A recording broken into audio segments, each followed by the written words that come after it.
আমরা অনেক চটকদার বিজ্ঞাপন দেখি বা পোস্টার দেখি যে অমুক হোমিও চিকিৎসালয় অথবা অমুক কবিরাজি জায়গা অথবা অমুক তান্ত্রিক সে ক্যান্সার চিকিৎসা ক্যান্সার রোগ সম্পূর্ণ সুস্থ হয়ে গিয়েছে।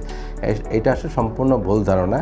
ক্যান্সার সায়েন্টিফিক্যালি চিকিৎসা না করলে কোনো ক্যান্সারে চিকিৎসা সম্ভব না।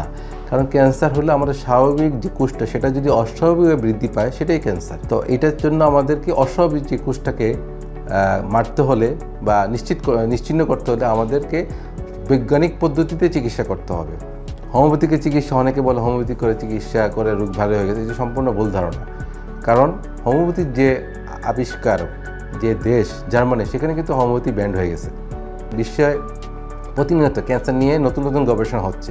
এইসব গবেষণা যদি পাওয়া যেত যে হোমিও চিকিৎসা অথবা কবিরাজি চিকিৎসায় ক্যান্সার ভালো হতো, তাহলে সবার আগে ওখানেই আসতো, বা ওই গাছের শিকড় নিয়ে বা ওই হোমিওপ্যাথিকের ড্রপ খেয়ে আপনি ভালো যেতেন, তাহলে এটা কিন্তু সবচেয়ে আসতো। কারণ বিশ্বে প্রতি বছর হাজার হাজার গবেষণা হচ্ছে, শুধু ক্যান্সার নেই। তো আমরা আশা করি আপনারা এই কথার মাধ্যমে আপনারা সচেতন হবেন। এইসব চটকদার বিজ্ঞাপনে না গিয়ে আপনারা বিজ্ঞানসম্পন্ন চিকিৎসা, যেখানে ক্যান্সার প্রকৃত চিকিৎসা হয়, যেসব হাসপাতালগুলোতে ক্যান্সারের জন্য ডেডিকেটেড, সেই সব জায়গায় হাসপাতাল যাবেন, অথবা যেসব চিকিৎসক ক্যান্সার বিশেষজ্ঞ তাদের কাছে যাবেন।